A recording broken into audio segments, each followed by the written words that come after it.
So hello everyone and good evening सभी को। उम्मीद करता हूँ मेरी वॉइस प्रॉपर आ रही होगी सभी तक। एक बार कंफर्म कर देंगे।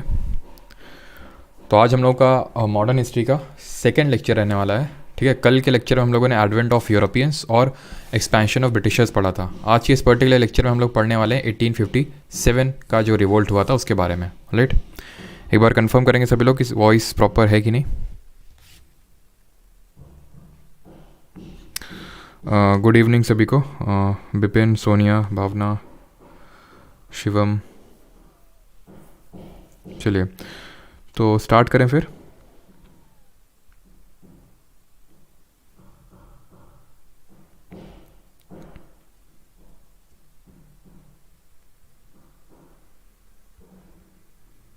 चलिए ओके। तो 1857 रिवोल्ट आज हम लोग करने वाले हैं, जो कि एक इम्पॉर्टेंट टॉपिक है आपके एग्जाम पर्सपेक्टिव से, और जितने भी टॉपिक्स होने वाले हैं ठीक है वो काफ़ी इंपॉर्टेंट है। तो और खासकर जो 1857 रिवोल्ट है, तो अब 1857 रिवोल्ट पढ़ने से पहले हम लोग प्री 1857 रिवोल्ट्स के बारे में पढ़ेंगे। अभी प्री 1857 रिवोल्ट्स क्या है तो एक्चुअल में 1857 जो रिवोल्ट हुआ था एक्चुअल, उसके पहले कुछ छोटे छोटे सिविल अपराइजिंग, पेजेंट अपराइजिंग यानी और ट्राइबल अपराइजिंग हुई। तो पहले हमें उनके बारे में पढ़ना है, क्योंकि एक्चुअल में ऐसा नहीं कि 1857 का जो ब्लास्ट है वो एकदम से हो गया। इसके पहले छोटे छोटे ब्लास्ट हुए, यानी कि छोटे छोटे रिवोल्ट्स पहले रीजनल लेवल पे हुए। वैसे 1857 भी रीजनल लेवल का ही एक रिवोल्ट था अगर हम देखें तो, बट लेकिन हाँ थोड़े से वाइडर एरिया को इसने कवर किया और डिफरेंट जगहों में साइमल्टेनियसली जो है 1857 रिवोल्ट हुआ। बट एक्चुअल में छोटे छोटे रिवोल्ट भी उससे पहले हुए काफ़ी, और उनके बारे में हम पहले पढ़ेंगे और उसके रीजंस को जानेंगे, उसके कॉजेस को जानेंगे, एंड देन आएंगे 1857 रिवोल्ट पे। ऑलराइट, तो चलिए स्टार्ट करते हैं। और सबसे जो बड़ा रीज़न था जो प्री 1857 रिवोल्ट हुए, उसका बड़ा रीज़न था लैंड रिफॉर्म। अभी लैंड रिफॉर्म क्या था, तो ब्रिटिशर्स चाहते थे, अब ऑब्वियस सी बात है कि अब यहाँ तक हमने पिछले लेक्चर में पढ़ लिया था कि 1764 में बैटल ऑफ बक्सर हुआ था, 1757 में प्लासी का युद्ध हुआ था, और 1764 में हमने पढ़ा था कि एक तरह से बक्सर का युद्ध हुआ था, और यहाँ पे दीवानी राइट्स ले लिए थे। ठीक है, बंगाल, बिहार और उड़ीसा के इलाहाबाद की ट्रीटी 1765, सारी चीज़ें हम लोगों ने देखी थी। किसने साइन करवाई थी जरा बताइए जल्दी से कमेंट में, और किसने एक तरह से डुअल गवर्नमेंट बंगाल में स्टार्ट करी। तो ये जब हुआ तो एक तरह से रेवेन्यू राइट मिल गया, और एक्चुअल में उस समय ये कलकत्ता ही कैपिटल हुआ करती थी। और ये जो रीजन है बंगाल, उस समय का जो बंगाल है आज के बंगाल से एकदम आप उसको मैच नहीं कर सकते हैं, बिकॉज आज का तो हमारा वेस्ट बंगाल छोटा सा स्टेट हमें दिखता है, लेकिन उस समय बिहार, उड़ीसा, वेस्ट बंगाल पूरा आज का, और बांग्लादेश, ये पूरा बंगाल के अंडर में आता था। तो आप समझ सकते हैं कि कितना मेजर पोर्शन ब्रिटिशर्स के हाथ में था। और ऐसा तो है नहीं कि सिर्फ इतना ही पोर्शन था, ऑलमोस्ट पूरे इंडिया में इनका राज था। तो अब ये चाहते थे कि लैंड से अच्छा रेवेन्यू निकले, और ये लैंड से अच्छा रेवेन्यू निकालने के लिए और ये 3 गुना लगान लेने के लिए इन्होंने काफ़ी ज़्यादा पेजेंट्स पे फोर्स बनाया। ठीक है, जो कि इन रिवोल्ट्स का एक कॉज रहा। तो हम लैंड रिफॉर्म्स को पहले जानेंगे, और हम 3 लैंड रिफॉर्म्स यहाँ पे देखने वाले हैं जो मेनली ब्रिटिशर्स ने इंडिया में इंट्रोड्यूस किए। सबसे पहले तो जो इन्होंने इंट्रोड्यूस किया उसको हम बोलते हैं परमानेंट सेटलमेंट। ठीक है, स्थायी बंदोबस्त, परमानेंट सेटलमेंट के नाम से इसको जानते हैं, दैट इज कॉल्ड एज स्थायी बंदोबस्त। ठीक है, ये जो स्थायी बंदोबस्त है इसमें था क्या और ये आया कब, तो परमानेंट सेटलमेंट की अगर बात करें तो इन द ईयर 1793 इसको इंट्रोड्यूस किया गया। कॉर्नवालिस, लॉर्ड नहीं लगाएंगे इनके नाम के आगे, हो सकेगा तो उतना अवॉइड करेंगे, कॉर्नवालिस। ठीक है, तो कॉर्नवालिस परमानेंट सेटलमेंट लेके आया, जिसको कि हम जमींदारी सिस्टम भी बोलते हैं। अब जमींदारी क्यों बोलते हैं वो ध्यान से समझिए। ये मान लो पार्ट ऑफ लैंड है, ठीक है, तो ब्रिटिशर ने बोला, ये है मान लेते हैं ब्रिटिशर, इन्होंने एक ज़मींदार को अपॉइंट कर दिया और उसको इस लैंड का ओनर डिक्लेयर कर दिया कि तुम इस लैंड के एक तरह से ओनर हो, एक तरह से हेरिडिटरी राइट है तुम्हारे, यानी कि अगर तुम चले जाते हो तो उसके बाद तुम्हारे बेटे को ट्रांसफर हो जाएंगे एंड सो ऑन। लेकिन ये राइट तुम्हारे पास तभी तक रहेंगे जब तक तुम हमें रेवेन्यू ला के देते रहोगे इस पर्टिकुलर पार्ट ऑफ लैंड से जिसके तुम्हें ज़मींदारी राइट्स मिले हुए हैं। तो और अगर तुमने उतना, और ये फिक्स कर दिया गया था, that is what is called as permanent settlement, स्थायी बंदोबस्त, स्थायी कर दिया गया था, परमानेंट था, फिक्स था। अब क्योंकि फिक्स था इतना देना ही देना है, and if you fail to do so, and इसमें एक सनसेट क्लॉज भी था कि मतलब ये बोला जाता है कि सूरज डूबने से पहले पहले आपको रेवेन्यू हमें ला के देना है, सनसेट क्लॉज। और अगर if you fail to do this, आपके जो ज़मींदारी राइट्स है वो हम छीन लेंगे। ठीक, तो ये पूरा सिस्टम था। अब क्योंकि इसमें जो मिडिल मैन था जिसका नाम था ज़मींदार, तो इसलिए इस सेटलमेंट को ज़मींदारी सिस्टम के नाम से भी जानते हैं। ठीक, ये आया कहाँ पे, लाया कहाँ पे गया, कौन लाया, कॉर्नवालिस। कब लाया? 1793। कहाँ पे लाया? तो जो प्रेजेंट डे बंगाल वाला रीजन है, बंगाल हो गया, यूपी हो गया, ठीक है, एमपी हो गया, इन रीजन्स में इसको लाया गया था। अभी मैं समराइज़ भी कर दूंगा तीनों को, ठीक है, अभी बस एक एक करके समझते रहिए। अब क्योंकि ये उतना ज़्यादा सक्सेसफुल हो नहीं पाया, तो अब 1820 के टाइम पे आता है रैयतवाड़ी सिस्टम। क्या आता है? रैयतवाड़ी सिस्टम। रैयतवाड़ी, ये क्या है रैयत? रैयत का मतलब होता है पेजेंट, यानी फार्मर, किसान। यानी कि अब हम डायरेक्ट पेजेंट यानी किसान से ही रेवेन्यू लेंगे, कोई मिडिलमैन नहीं होगा, कोई जमींदार नहीं होगा। याद क्या रखना है यहाँ पे? कब आया, कौन लाया, कहाँ लाया? 1820 में आया मुनरो, ये मुनरो और अलेक्जेंडर रीड, या फिर इन शॉर्ट मुनरो और रीड याद रखो बस। मुनरो और रीड लाए। कहाँ पे लाए? साउथ इंडिया में इन्होंने इसको एक्सपेरिमेंट किया। जो साउथ इंडिया में इनकी प्रेसिडेंसी थी मद्रास वाली, उसके रीजन के अराउंड ये लाए, तो साउथ इंडिया में। और तीसरी और फाइनल जो है दैट इज महालवाड़ी सिस्टम, ठीक है, महालवाड़ी। ये कब आया, कौन लाया और कहाँ पे आया? तो 1822 के टाइम पे, 1882 में इसको दो पर्सन्स लाए। एक का नाम है, सबसे पहले तो इसको इंट्रोड्यूस किया था होल्ट मैकेंजी ने। किसने? होल्ट मैकेंजी ने इसको लाया था। होल्ट मैकेंजी कहाँ पे लाया था इसको? तो मेनली आप ये समझ सकते हो कि ये नॉर्दर्न पार्ट ऑफ इंडिया, जैसे कि जो आप प्रेजेंट डे बंगाल वाला समझ सकते हो, बंगाल वाला जो प्रोविंस है वहाँ पे लाया था इसको होल्ट मैकेंजी, ठीक। तो इसको मैं यहाँ पे लिख देता हूँ बंगाल। लेकिन इसी चीज़ को, सेम चीज़ को बेंटिक लाया, विलियम बेंटिक। अपने कार्यकाल के समय विलियम बेंटिक ने इसको इंट्रोड्यूस किया मध्य प्रदेश, पंजाब वाला जो प्रांत है वहाँ पे। क्लियर? एक चीज़ याद रखना कि अब ये महालवाड़ी कैसे डिफरेंट है रैयतवाड़ी और परमानेंट सेटलमेंट से। तो परमानेंट सेटलमेंट में एक जमींदार फिक्स था, एक मिडिलमैन था, आपको रेवेन्यू कलेक्ट करके देना है, and if you fail to do so आपके जमींदारी राइट्स गए। रैयतवाड़ी में रैयत होता था, एक पेजेंट से डायरेक्टली हम जाके लेते थे। महाल यहाँ पे महाल से लेते थे। महाल क्या है? महाल है एक तरह से ग्रुप ऑफ विलेजेस को हम बोलते हैं महाल। यानी कि यहाँ पे एक्चुअल में क्या होता था, विलेज हेडमैन होता था, हर गांव में मुखिया होते हैं हमारे, तो उस गांव के मुखिया से इसको कलेक्ट किया जाता था। एंड दैट मुखिया वाज नॉट जमींदार, ध्यान रखना। ऐसा नहीं कि उसके पास उस लैंड के ओनरशिप राइट से, नहीं, वो जमींदार नहीं था, बस वो विलेज हेडमैन था जिसको रेवेन्यू कलेक्ट, जो कि पहले से एग्जिस्ट कर रहा है, अलग से अपॉइंट नहीं किया जा रहा है, और वही कलेक्ट करके देगा। तीनों बहुत इंपॉर्टेंट है, याद रखिएगा। एंड सीजीएल 2022 से 23 में क्वेश्चन बना कि विच of the following is based on Ricardian theory of rent. तो ध्यान रखना ये रिकार्डियन थ्योरी ऑफ रेंट पे बेस्ड है, मतलब जहाँ पे एक तरह से रेंट में चीज़ों को चढ़ाया जाता है, तो वहाँ पर रैयत एक तरह से रेंट पे कर रहे हैं अपनी लैंड का, अगर हम देखा जाए तो रिकार्डियन थ्योरी ऑफ रेंट पे बेस्ड है। Let me summarise you all this for you in a map. ये मान लेते हैं इंडिया है, ठीक है, क्लियर। थोड़ा सा और बेटर ड्रॉ कर देते हैं ताकि जो बंगाल वाला प्रोविंस है वो क्लियरली हमें दिखे, ठीक है। तो सबसे पहले हमने क्या पढ़ा? सबसे पहले हमने पढ़ा इस वाले, यहाँ पे आया आपका परमानेंट सेटलमेंट, ठीक है, यहाँ पे आया आपका परमानेंट सेटलमेंट, जिसको कि हम ज़मींदारी सिस्टम भी बोलते हैं। कब आया, कौन लाया, कहाँ पे आया? ये तो मैप में शो हो रहा है, बंगाल वाला जो प्रोविंस है वहाँ पे।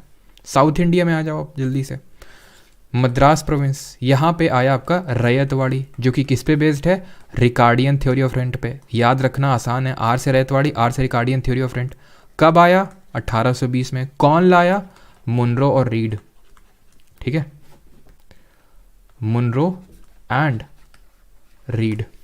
कहाँ पे आया? मद्रास प्रोविंस में। देन अब फिर से ऊपर आ जाओ, 1822, यहाँ पे पंजाब वाला जो प्रांत है, एक्चुअली बंगाल में भी है, मैंने आपको बताया कि जो होल्ट मैकेंजी लाया इसको, ये है आपका महालवाड़ी, जहाँ पे ग्रुप ऑफ विलेजेस से लिया जा रहा था, विलेज हेडमैन से लिया जा रहा था। कब आया, कौन लाया? Holt Mackenzie. और अगर होल्ट मैकेंजी ऑप्शन में नहीं होगा तो विलियम बेंटिक होगा, ठीक है, विलियम बेंटिक। क्लियर? तीनों चीज़ क्लियर हो गई आपको? 3 गुना लगान लेते थे ब्रिटिशर, और इसको लेके जो पेजेंट्स हैं वो काफ़ी नफरत में थे इनसे। तो इस नफरत की वजह से अब हम एक एक करके जो रिवोल्ट है उनको देखेंगे। जो प्री 1857 रिवोल्ट है, यहाँ तक किसी को डाउट तो नहीं है जो मैंने 3 चीज़ें बताई? तो जो प्री 1857 रिवोल्ट है, इसमें एक चीज़,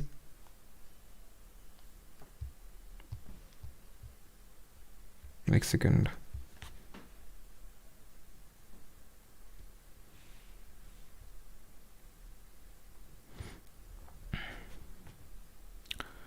क्या मेरी वॉइस प्रॉपर आ नहीं आ रही क्या? ठीक है, ओके। गुरुदेव ब्लो उनको सही करने को केमिस्ट्री के कार्बन को सही करने को सभी से रिक्वेस्ट है कि सर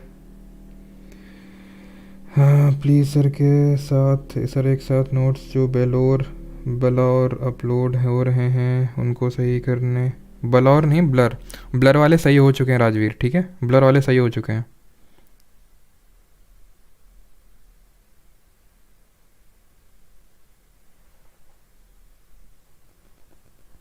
यस सफिशिएंट है, ठीक है। स्पैम कौन कर रहा है भाई?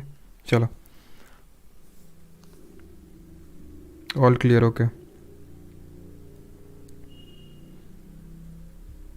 स्पैमर क्या हो गया भाई? स्पैम क्यों कर रहे हैं? लास्ट में मैं डाउट के आंसर दे दूंगा, बीच में इन सब डाउट्स के मैं आंसर नहीं दूंगा।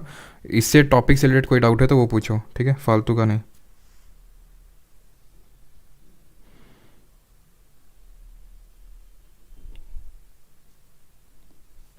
चलो तो अभी आते हैं सन्यासी रिवोल्ट पे। तो एक एक करके इंपॉर्टेंट जो हमारे रिवोल्ट हैं उनको देखेंगे। और एक चीज़ ध्यान रखना, जो 1857 से जो हमारे पहले रिवोल्ट हुए वो एक्चुअली में बहुत ज़्यादा एग्जाम पर्सपेक्टिव से इंपॉर्टेंट नहीं है। 2-3 इंपॉर्टेंट है, उनको थोड़ा सा देख लेंगे, जैसे सन्यासी हो गया, संथाल हो गया, मुंडा वाला हो गया। बाकी की रिगार्डिंग हमें ये देखना है कि कौन से रीजन में हुआ, कौन लीडर था, ठीक है। बस ये 2 चीज़ें, कौन से रीजन में है और कौन लीडर था और कब हुआ, ये कुछ कुछ में इंपॉर्टेंट है। जैसे सबसे पहले तो हुआ सन्यासी रिवोल्ट। सन्यासी रिवोल्ट का अगर देखा जाए तो रफली 1763 के टाइम पे स्टार्ट होता है। 1764 आप ऐसे समझ सकते हो, यानी कि वो टाइम है ये जब बैटल ऑफ प्लासी भी जीत चुका था ब्रिटिशर और ईस्ट इंडिया कंपनी, और ये जीत चुके थे बैटल ऑफ बक्सर भी। तो इसके बाद इनका एक तरह से पूरा कंट्रोल था। और एक तरह से जो थोड़े बहुत मुगल किंगडम, थोड़ा सा अवध किंग, ये बचे भी थे बंगाल वगैरह, ये भी इनके हाथ से, ये मतलब जो रूलर्स थे ये भी गए। अब होता क्या था, ये सन्यासी और जो फ़कीर होते थे, अब सिर्फ सन्यासी इसको क्यों बोला जाता है, बिकॉज इसमें सन्यासियों जो हैं उन्होंने पार्टिसिपेट किया। और ना सिर्फ सन्यासी बल्कि जो फ़कीर होते थे जो इस्लाम धर्म से थे उन्होंने भी मिल के पार्टिसिपेट किया इसमें, क्योंकि इन सबकी एक तरह से हम पहले तो बोल सकते हैं जॉब चली गई, पहली चीज़। दूसरी बात, इनको बहुत ही, जब ये लोग पिलग्रिमेज में जाते थे तो इनको बहुत हिंड्रेंस क्रिएट की जाती थी और इनको बहुत ही एक तरह से डाकू के तौर पे देखा जाता था, ठीक है। और इन पर बहुत ही एक तरह से हम बोल सकते हैं कि गलत शब्दों का इनके लिए इस्तेमाल किया जाता था। तो इन लोगों ने एक तरह से कलेक्टिवली, और खासकर वो जो एक तरह से सिपाही जो फोर्सेस से निकाल दिए गए किसी कारणवश, तो वो खुद इस पर्टिकुलर रिवोल्ट में शामिल हुए। तो 1763 के टाइम पे ये आपका रिवोल्ट स्टार्ट होता है, 1763-64। तो बैटल ऑफ बक्सर से इसको याद कर सकते हो। किस रीजन में? तो बिहार और बंगाल वाला, क्योंकि वही उस समय प्रोमिनेंट हुआ करता था। तो बिहार और जो बंगाल वाला रीजन था वहाँ पे। लीडर इसके नहीं पूछेगा, अगर पूछ लेता है तो यहाँ पे मैं लिख देता हूँ, बट इसको याद मत रखिएगा, ऐसे ही देख लो। अगर आ जाए तो मंजू शाह, ठीक है, भवानी पाठक, ये आपके जैसे मुस्लिम है, ठीक है, और भवानी पाठक, देवी चौधरानी, यानी कि फीमेल पार्टिसिपेशन भी था इसमें, ठीक है। देवी चौधरानी ये हमारी फीमेल थी, तो ये इसके लीडर थे। ये इसको रटने की ज़रूरत नहीं है, बस थोड़ा देख लो, अगर आ गया, वैसे तो बहुत कम चांसेस हैं, तो एटलीस्ट आप रिकॉल कर पाओगे उसको। तो बिहार बंगाल वाले रीजन में सबसे पहले 70 बैटल ऑफ बक्सर से इसको याद कर लो। देन ये लिस्ट है वो छोटे छोटे जो रिवोल्ट हुए हैं रीजनल लेवल पे, उनको हम देख लेते हैं, कब हुआ, लीडर कौन था और कहाँ पे हुआ। तो पैका रेबेलियन की अगर बात करें तो 1817 में हुआ, 1817 में। रीजन कौन सा था? ये उड़ीसा रीजन था। और इसको लीड कौन कर रहा था? बंधु, या फिर एक सेकेंड, इसको लीड कर रहे थे बख्शी जगबंधु विद्याधर, ठीक है, बख्शी जगबंधु विद्याधर, ये इसको लीड कर रहे थे। बस इतना हमें इसमें याद रखना है, ठीक है, बहुत ज़्यादा डीप में हमें नहीं पढ़ना है इसके बारे में। और होम रिवोल्ट ऑब्वियस सी बात है कहाँ पे होगा, ये असम वाले रीजन में था, ठीक है। असम को अहोम बोलते थे पहले, तो असम वाले रीजन में था 1828 में। यहाँ पे ईयर याद रखने की ज़रूरत नहीं है इस वाले की, मैं लिख दिया मैंने आपको, और ये ऑर्डर में लिखे हुए हैं।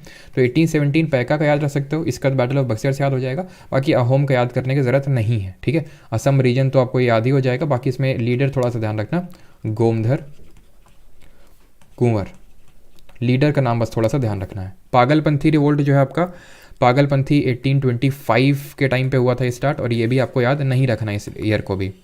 किस रीजन में हुआ था ये? तो ये आपका वही बंगाल वाला जो रीजन है वहाँ पे, और इसके लीडर थे करम शाह और उनके बेटे टीपू, ठीक है, करम शाह एंड टीपू। अच्छा जल्दी से कमेंट बताइए टीपू सुल्तान की डेथ कब हुई थी, और टीपू सुल्तान ने थर्ड जो एंग्लो मैसूर वॉर हुआ था उसमें कौन सी ट्रीटी साइन करी थी ब्रिटिशर्स के साथ? मोपला प्राइसिंग। ध्यान रखना, मोपला का मतलब होता है मालाबार, और मालाबार का मतलब होता है ये केरल वाला रीजन। मालाबार हम लोग ज्योग्राफी में पढ़ेंगे, इसको मालाबार कोस्ट बोलते हैं। तो ये उस पर्टिकुलर रीजन में था मोपला अपराइजिंग। किस ईयर में? 1836 में स्टार्ट होती है, और ये मालाबार वाला रीजन ही मैंने आपको बता दिया। लीडर यहाँ पे याद करने की ज़रूरत नहीं है। और एक चीज़ यहाँ पे नोटिस करिएगा, ईयर तो बिल्कुल अभी मत इसको रटिएगा, क्योंकि अभी जब हम नॉन कोऑपरेशन मूवमेंट असहयोग आंदोलन पढ़ेंगे ना 1921 में, तो वहाँ पे फिर से मालाबार अपराइजिंग आएगी, बिकॉज यहाँ पे फिर से दोबारा अपराइजिंग होती है 20th early part of 20th century में। और वहाँ पे हम देखेंगे हिंदू वर्सेस मुस्लिम बन जाता है। और क्यों बन जाता है? वहाँ पे भी यही रीज़न था कि ऑपरेसिव जो ज़मींदार थे, अब क्योंकि जो ज़मींदार थे, क्योंकि उनको भरना होता था लैंड रेवेन्यू ब्रिटिशर को, तो वो ऑपरेसिव हो जाते थे जो पेजेंट्स होते थे उन पे, क्योंकि उनको होना पड़ता था, क्योंकि अगर वो नहीं होंगे तो उनके राइट्स, उनके जो हेरिडिटरी राइट्स हैं लैंड के, वो चले जाएंगे। ठीक है, तो ये एक बहुत बड़ा फैक्टर था। अभी हम देखेंगे जैसे कि ये अभी हो एंड मुंडा अपराइजिंग है, कोल म्यूटिनी है, ये सब ट्राइबल अपराइजिंग है। जैसे कोल वाली, हो एंड मुंडा, ये सब ट्राइबल, यानी इसमें ट्राइबल्स ने पार्टिसिपेट किया। और ट्राइबल्स का मेन अभी फैक्टर क्या था? वही था, क्योंकि उन होता ये था कि ज़मींदार रख दिया जाता था, वो बहुत ज़्यादा ऑपरेसिव होता था, बहुत ज़्यादा रेवेन्यू एक्सट्रैक्ट करता था, क्योंकि रेवेन्यू फिक्स होता था। अब वो इतना ज़्यादा रेवेन्यू उनसे वसूलते थे कि उनके पास पैसा इतना भी नहीं बचता था कि वो आगे भी प्रोड्यूस कर सकें कुछ। तो इसकी वजह से वो लोन लेते थे। अब जिनसे लोन लेते थे और लोन नहीं भर पाते थे, तो वो उन पर फिर और ऑपरेशन करते थे, उनको मजदूर बनाते थे, बंधुआ मजदूर बनाते थे, और न जाने बहुत सारे यातनाएँ करते थे उन पर। तो इस वजह से उसके आक्रोश में ये हमारी जो ट्राइबल अपराइजिंग है वो स्टार्ट हुई। तो कोल म्यूटिनी की अगर मैं बात करूं तो 1831 के टाइम पे, और बुद्धो भगत इसके लीडर थे। बहुत ज़्यादा इंपॉर्टेंट नहीं है, बस लीडर का नाम थोड़ा सा देख लीजिएगा, Budhu Bhagat. And now coming on to the Ho and Munda uprising, जो कि हुई थी झारखंड का जो प्रेजेंट रांची वाला एरिया है, रांची या फिर जो आपने सिंघभम सुना होगा, ठीक है, सिंघभम जो डिस्ट्रिक्ट है, वहाँ पे ये ओरिजिनेट होता है हो एंड मुंडा अपराइजिंग। मुंडा के बारे में आपने आई होप सुना होगा, एक ट्राइबल ग्रुप है। हो और मुंडा एक ट्राइबल ग्रुप है। कहाँ पे? झारखंड वाले रीजन में हमको देखने को मिलता है। अब इनका ये चलता था खुंटकट्टी सिस्टम। खुंटकट्टी सिस्टम क्या होता है कि भाई देखो, खुंटकट्टी में ये होता है कि ये लोग क्या करते थे, जो ट्राइबल होते थे, ये शिफ्टिंग कल्टीवेशन करते थे। आज भी शिफ्टिंग कल्टीवेशन प्रेवलेंट है, ज्योग्राफी में हम लोग पढ़ेंगे भी। ठीक है, तो शिफ्टिंग कल्टीवेशन में ये करते थे कि जैसे अ पार्ट ऑफ लैंड है, वहाँ पे बहुत फॉरेस्ट है, ठीक है, डेंस फॉरेस्ट है वहाँ पे, तो वो वहाँ पे माइग्रेट करेंगे, उस फॉरेस्ट को काटेंगे, उस काट के वहाँ पे एग्रीकल्चर करेंगे। फिर एक टाइम पे वो particular part of land agricultural productivity lose कर देगा, आगे बढ़ेंगे, वहाँ पे काटेंगे, देन वहाँ पे एग्रीकल्चर करेंगे।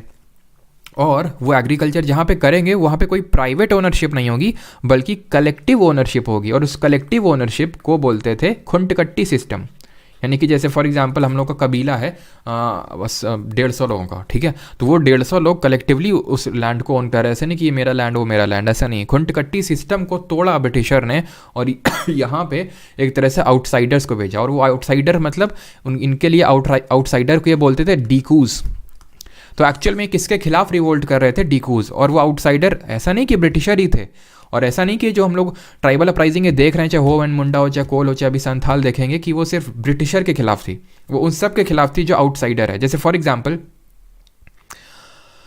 अभी अगर मान लेते हैं, जैसे मान लेते हैं कोई ट्राइबल है, हमारा ग्रुप है, मान लेते हैं कुछ छत्तीसगढ़ में, ठीक है, ये लोग गवर्नमेंट, आप सुनते होंगे कि वहाँ पे रोड बनती है या फिर कुछ भी होता है, तो यहाँ पे नक्सलिज्म काफ़ी फैला हुआ है। और नक्सलिज्म का जो एक कारण है वो ये है कि वो लोग डेवलपमेंट नहीं चाहते, उनके लिए डेवलपमेंट का मीनिंग अलग है, ठीक है। तो वो रोड बनती है फिर कुछ ऐसा डेवलपमेंट वाला काम होता है, तो उसको अपोज करते हैं। तो अगर फॉर एग्जांपल ऐसा नहीं कि सिर्फ गवर्नमेंट से अपोजिशन, अगर आप भी जा रहे हैं, ठीक है, आप जैसे फॉर एग्जांपल जा रहे हैं और वहाँ पे कुछ ऐसा कर रहे हैं, तो आपके खिलाफ भी वो एक तरह से आक्रोश दिखेगा। तो आउटसाइडर के खिलाफ था, और आउटसाइडर को ये डीकूज बोलते थे। और खुंटकट्टी सिस्टम को फिर से रिस्टोर करना चाहते थे। तो उसको रिस्टोर करने के लिए हो एंड मुंडा अपराइजिंग होती है। कब होती है? वही आप मान सकते हो डेट के, अगर मैं बात करूँ 1799 के टाइम पे, ठीक है। और यहाँ पे हो एंड मुंडा अपराइजिंग में जो लीडर थे दैट वाज बिरसा मुंडा, ठीक है। बिरसा मुंडा को भगवान भी माना जाता है। आप में से काफ़ी लोगों ने इनका, सॉरी यहाँ पे मैंने आई थिंक गलती 1799 बोल दिया था, क्या 1899 होगा, ध्यान रखना, ठीक है, 1899, बिकॉज इनकी जो डेथ है, ध्यान रखना, जो बिरसा मुंडा जी हैं उनकी डेथ हुई थी 1900 में, ठीक है। तो 1900 में इनकी डेथ हुई थी, और इनको भगवान भी मानते हैं। और हम इसी वजह से जो जनजातीय गौरव दिवस है वो भी 15 नवंबर को मनाते हैं, इनका जो बर्थ डेट है उस पर, ठीक है। तो ये भी ध्यान रखना कि जो जनजातीय गौरव दिवस है गौरव दिवस, ठीक है, ये हम 15 नवंबर को मनाते हैं, ठीक है, इन्हीं की जो बर्थ एनिवर्सरी उसको सेलिब्रेट करने के लिए। क्लियर। तो ये होवन मुंडा प्राइजिंग हम लोगों ने देख लिया। अब आते हैं संथाल रेबेलियन पे। तो संथाल रेबेलियन क्यों हुआ था और कहाँ पे हुआ था? तो ये भी अगर मैं बात करूँ वही eastern part of India, Rajmahal hills, जैसे ये हमारा पार्ट है तो यहाँ पे आपको देखने को मिलेंगी, ज्योग्राफी में हम पढ़ेंगे राजमहल हिल्स के बारे में। ये हमारा जो पूरा पेनिनसुलर प्लेटो है, प्रायद्वीपीय पठार, उसका ईस्टर्न मोस्ट एक्सटेंशन है, ठीक है। तो राजमहल हिल्स में ये हुआ था, ठीक। और यहाँ पे अगर मैं बात करूँ तो संथाल एक ट्राइब का नाम है। हमारी जो प्रेसिडेंट हैं द्रौपदी मुर्मू जी, वो इसी ट्राइब से बिलोंग करती हैं, संथाल ट्राइब से। भील और गोंड के बाद सबसे थर्ड लार्जेस्ट जो हमारी ट्राइब है उसका नाम संथाल ही है। तो संथाल ट्राइबल ग्रुप में सेम चीज़ हुई, same cheese in the sense इनका भी पहले एक्चुअल में था ये कि संथाल जो है ये बहुत जाने जाते थे, बहुत ही अच्छे तरह से फॉरेस्ट क्लियरेंस करिए। जो ब्रिटिशर थे वो ज़्यादा से ज़्यादा प्रोडक्शन लेना चाहते थे लैंड से, तो और वो ज़्यादा से ज़्यादा पार्ट ऑफ लैंड को क्लियर करवाना चाहते थे, जो फॉरेस्ट पार्ट ऑफ लैंड होता था उसको। तो क्लियर करवाने के लिए उन्होंने देखा कि यार ये लोग सही हैं, संथाल लोग बहुत तेज़ी के साथ क्लियर करते हैं, बहुत अच्छे तरह से प्रोडक्शन लेके आते हैं। तो इन्होंने इनको ये ऑर्डर दिया कि भाई आप लैंड को क्लियर करो और वो पार्ट ऑफ लैंड आपका होगा। दैट मीन इन्होंने बोला दामिनी को का मतलब क्या होता है, फिर दामिनी को का मतलब क्या होता है कि that part of land belongs to you, वो आपका लैंड है, ठीक है, मतलब कलेक्टिव ओनरशिप आपकी है वहाँ पे।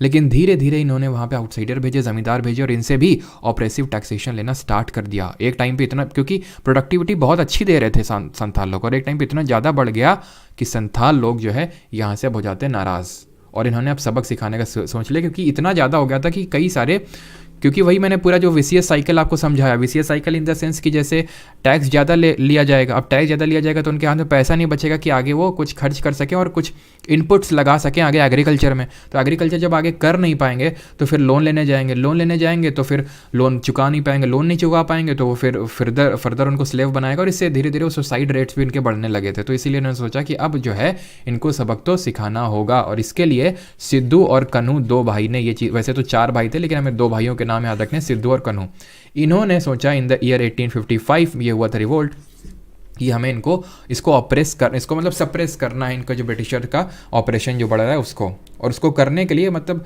ये माना जाता है कि इन्होंने ब्रिटिशर्स को घुटने टेकने पे मजबूर कर दिया। इतना ज़्यादा इन लोगों ने बहुत ही, क्योंकि इनके पास इक्विप्ड वो इंस्ट्रूमेंट, मतलब एक तरह से हम बोल सकते हैं जो गोली बंदूक है वो सब नहीं थी, इनके सिर्फ बो एंड एरो का इस्तेमाल कर रहे थे। बट फिर भी उसे कंपैरिजन में इन्होंने बहुत लंबे समय तक, तकरीबन 1 साल तक, 1856 तक ये रिवोल्ट चला। सिद्धू एंड कन्हू इसके लीडर थे, बस इसमें हमें ये ध्यान रखना है। और कहाँ पे? राजमहल हिल्स के आसपास। बट फाइनली इसको ब्रिटिशर जो है सप्रेस कर देते हैं इसको, ठीक है। तो ये भी बस हमें 1855 याद रखना है, ब्रदर्स का नाम याद रखना है, और किस एरिया में था, राजमहल हिल्स में, बस हमें याद रखना है। Then moving on to the Indigo revolt, ये हमारा फाइनल रिवोल्ट है। इंडिगो रिवोल्ट एक्चुअल में 1857 के पहले नहीं, 1857 के बाद में हुआ था, बट इसको भी हम कर लेते हैं अभी, ठीक है, 1859 में जो हुआ था। तो ये इंडिगो रिवोल्ट किसके रिगार्डिंग था? तो ये इंडिगो यानी नील की खेती किससे संबंधित था? इंडिगो मतलब होता है नील, ठीक है, और नील का होता है एक पेड़। नेचुरली इस पेड़ को ग्रो किया जाता था पहले, और इससे नील प्रोड्यूस की जाती थी, इंडिगो प्रोड्यूस की जाती थी। तब तक सिंथेटिक डाई नहीं आई थी मार्केट में। अब हुआ क्या, जर्मनी में सिंथेटिक डाई आ गई उस समय 1858 के टाइम पे। जब सिंथेटिक डाई वहाँ पे आ गई तो यहाँ पे जो नेचुरल डाई थी, क्योंकि इसका कॉस्ट ऑफ प्रोडक्शन हाई होता है, तो ऑब्वियस ही बात है हाई रेट में सेल भी किया जाएगा। बट वहाँ पे सिंथेटिक डाई का कॉस्ट ऑफ प्रोडक्शन था कम, तो ये लोग जो ब्रिटिशर ले जाते थे वहाँ पे बेचने, एक्सपोर्ट करते थे, वो बहुत ही हाई रेट थे, तो इनको कोई खरीदता नहीं था। तो इन्होंने क्या बोला कि बल्क में प्रोड्यूस करो, बहुत ज़्यादा प्रोड्यूस करो, और पूरी पार्ट ऑफ लैंड में इंडिगो ही प्रोड्यूस करो, क्योंकि उनसे इनको ज़्यादा उपज होती थी। बट पेशेंट्स इसके लिए राज़ी नहीं थे। उसके कई कारण थे, क्योंकि पहला, इस खेती के लिए बहुत ज़्यादा पानी लगता है, ये लैंड को एक टाइम पे बंजर बना देता है, तो इसकी फर्टिलिटी लूज़ हो जाती है, एंड फिर खाएंगे क्या अगर गेहूं चावल वगैरह नहीं उगाएंगे। तो इन लोगों ने बहुत विरोध किया, and it was a success revolt. इस रिवोल्ट में ऐसा हमें कोई लीडर नहीं पढ़ना है, बस हमें ये ध्यान रखना है कि कब हुआ, कौन सी, वेस्ट बंगाल में हुआ, वेस्ट बंगाल की नादिया डिस्ट्रिक्ट में ये स्टार्ट हुआ। एंड इसके रिगार्डिंग इंपॉर्टेंट ये है कि इसको कवरेज बहुत अच्छी मिली। जैसे कि दीनबंधु मित्र हमारे एक हुए, उन्होंने दीनबंधु मित्र ना एक प्ले लिखा, एक इस पर प्ले बनाया, और उसका नाम था नील दर्पण, ठीक है। इतना फेमस हुआ उस टाइम पे कि ब्रिटिशर को इसको बैन लगाना पड़ा इस पर। और हमारे जो बंकिम चंद्र चैटर्जी, उन्होंने अपनी आनंद मठ नॉवेल पे भी इस चीज़ को मेंशन किया, ठीक है। तो इस वजह से ये सक्सेसफुल रहा और फाइनली इनको जो है ब्रिटिशर को मानना पड़ा कि ठीक है अब मत उगाओ। तो ये सारी चीज़ें इस तरह से थी। अब हम आते हैं एक्चुअल जो 1857 रिवोल्ट है। अब ये सारी हमने चीज़ें क्यों देखी, ताकि आपको बैकग्राउंड समझ में, और बिकॉज इससे भी क्वेश्चंस पूछे जाते हैं, ये चीज़ आप ध्यान रखिएगा, ठीक है। दिकूज बिल्कुल।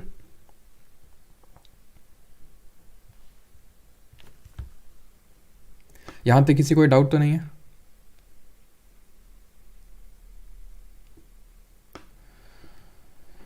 Sir who led the Indigo revolt? Indigo revolt में एज सच मतलब कोई लीडर नहीं था, और वैसे अगर पूछ ले, ठीक है, तो एक नाम देख लेना, दिगंबर विश्वास करके हैं, लेकिन एक्चुअल में कभी मैंने देखा नहीं किस तरह से क्वेश्चन बना हो लीडर पे, ठीक है, बिकॉज इसमें कलेक्टिव पार्टिसिपेशन था। बट अगर फिर भी पूछ ले तो दिगंबर विश्वास याद रखना, ठीक है। एक मतलब दो विश्वास थे, आई थिंक, एक विष्णुचरण विश्वास थे और एक दिगंबर विश्वास थे। इन्होंने सबसे पहले एक्चुअल में इनिशिएट किया था, तो अगर पूछता है तो ये आपके आंसर्स होंगे, ठीक है। नील दर्पण, प्लीज़ मेरा नाम ले लीजिए। अच्छा क्यों? चलो ले लेते हैं भाई, अब इतने तुम प्यार से बोल रहे हो। महेंद्र यादव हमारे बीच मौजूद हैं और इस क्लास को बड़े ही शान से ले रहे हैं। आगे बढ़ते हैं। Cause of 1857 revolt. अब 1857 के विद्रोह के क्या कारण थे? कई कारण थे। आर्टिशन और ट्रेडर्स जो थे वो बोल रहे थे अगर हम करें तो करें क्या, बोलें तो बोलें क्या। क्यों? क्योंकि आर्टिशन और ट्रेडर्स की जॉब चली गई थी। अब इसमें अगर हम बात करें 1857 जो एक्चुअल में रिवोल्ट हुआ, जिसको कि फर्स्ट वॉर ऑफ इंडिपेंडेंस भी बोलते हैं, जिसमें बहुत सारे कारण थे, उसमें से एक इकोनॉमिक कॉज भी था कि जो लोग ट्रेडिशनल जॉब कर रहे थे, ट्रेडिशनल जॉब से मेरा मतलब है जो पहले से जॉब चली आ रही थी वो ख़त्म हो गई थी। आर्टिशन जो ट्रेडर्स थे वो मुगल कोर्ट या फिर जो राजपूत कोर्ट है वहाँ पे हैं, अपना सर्विस दे रहे हैं, पैसा मिल रहा है। बट आर्टिशन ट्रेडर्स की अब जॉब चली गई, तो एक तो ये इकोनॉमिक कॉज हो गया। और क्या कॉजेज़ थे? सोशल रिलीजियस कॉजेज़ थे। सोशल रिलीजियस कॉजेज़ क्या थे?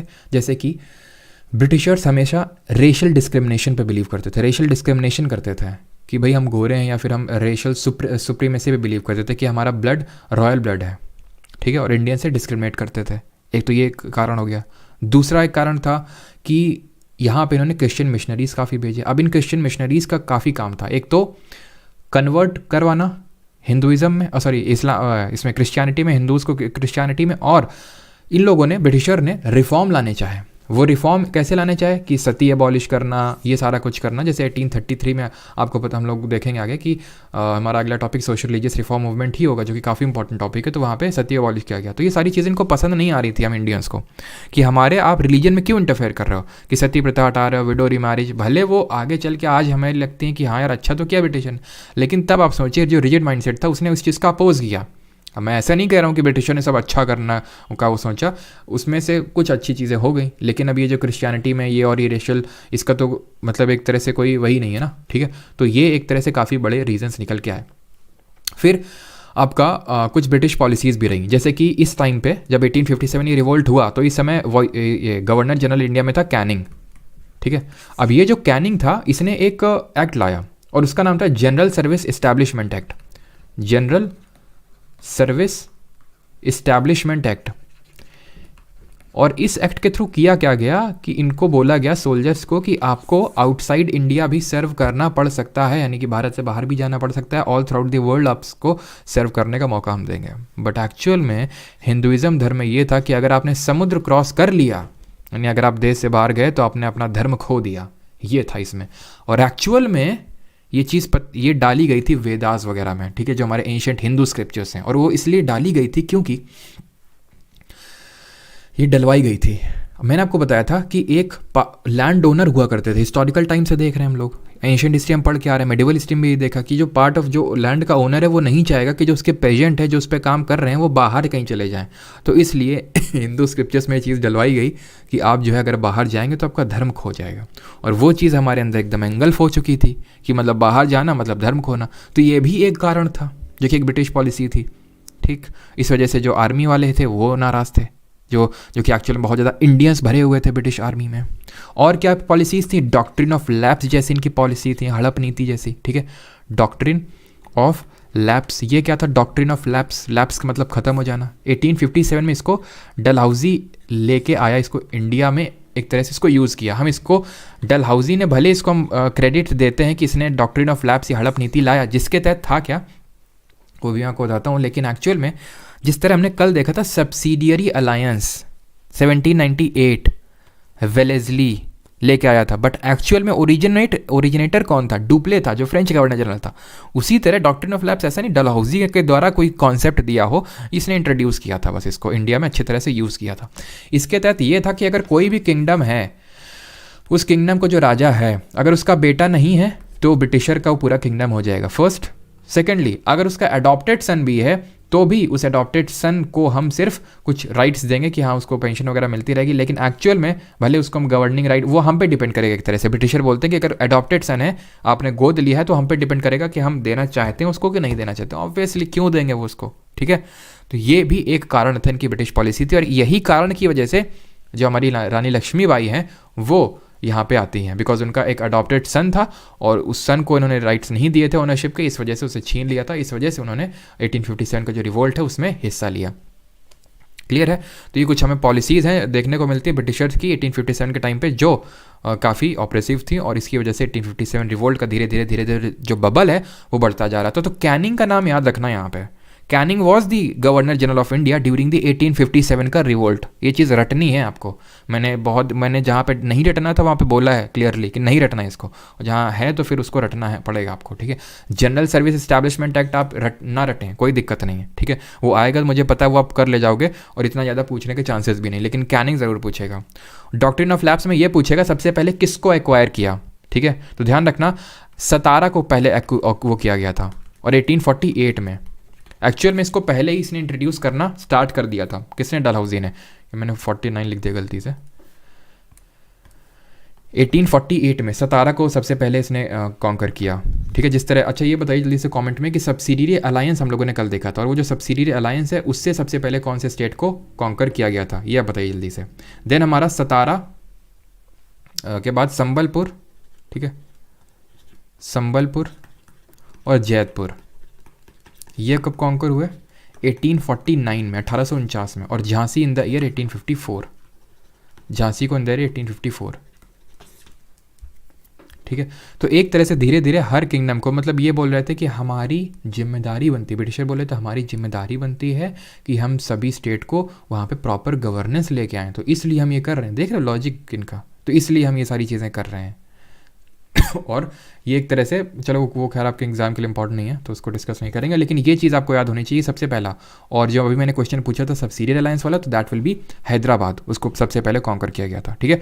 तो 1848 में एक तरह से हम बोल सकते हैं इसको इंट्रोड्यूस किया गया डॉक्ट्रिन ऑफ लैप्स को। 1848 से लेकर 1857 तक कई सारे स्टेट्स जो है इन्होंने हड़प लिए, ठीक है। तो 1848 यहाँ पे कर लीजिएगा अगर इंट्रोडक्शन पूछेगा तो। ये कारण था, ठीक।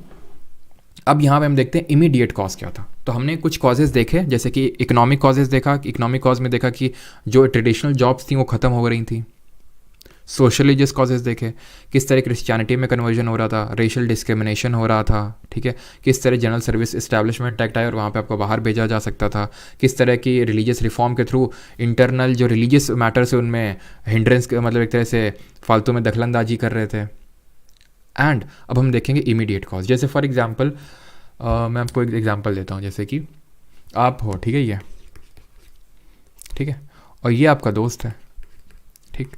अब आपका दोस्त जो है आपको बड़ी देर से तंग कर रहा है, और आपने मान लेते हैं उसने पहले, मान लेते हैं आप स्कूल में बैठे हो, ठीक है, तो उसने आपकी पहले कॉपी छिना ली, फिर आपका पेन छिना लिया, ठीक है, फिर आपके बैग में आपकी बिना परमिशन के कुछ कर रहा है, ठीक है, फिर उसने जो है आपको ऐसे पेन मार दिया उसने आपको, ठीक है। मतलब अभी धीरे धीरे आपके अंदर गुस्सा बढ़ रहा था। जैसे ही आप बस सोच के बैठे थे बस एक चीज़ तू और कर, और जैसे ही उसने पेन आपके थोड़ा सा, आप जैसे मान लो आप खड़े थे, आपको टीचर ने खड़ा किया, ठीक है, और स्टूडेंट होते थे ना स्कूल, पेन लगा दिया नीचे, ठीक है, और जब आप बैठे तो आपको परमानंद की अनुभूति हुई।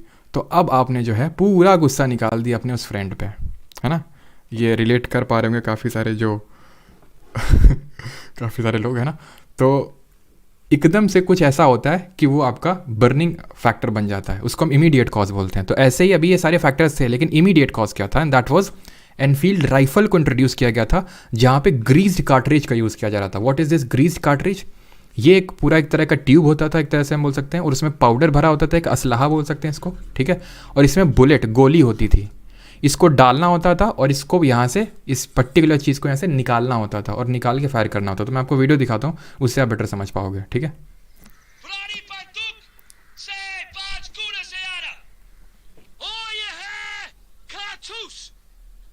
Vismi barut bi hai, or goli bi. Belly katusko. That's it, Kato.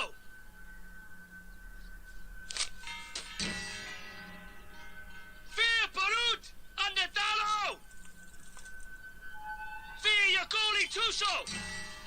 On Escobar. Zor, say, Toko. Or fire kro.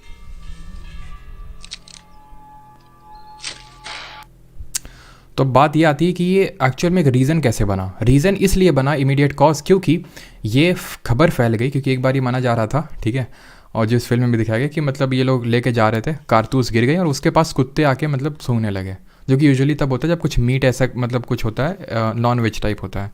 तो ये खबर फैल गई कि ये जो ग्रीस्ड कार्ट्रिज है जिसको मुंह से ऐसे निकालना पड़ता है, इसमें ये लोग पॉर्क क्या होता है, सुअर एक तरह से जो पिग होता है उसका मीट ये लोग यूज़ कर रहे हैं, ठीक है, पिग का मीट यूज़ कर रहे हैं। एंड इसके अलावा इसमें बीफ का यूज़ हो रहा है।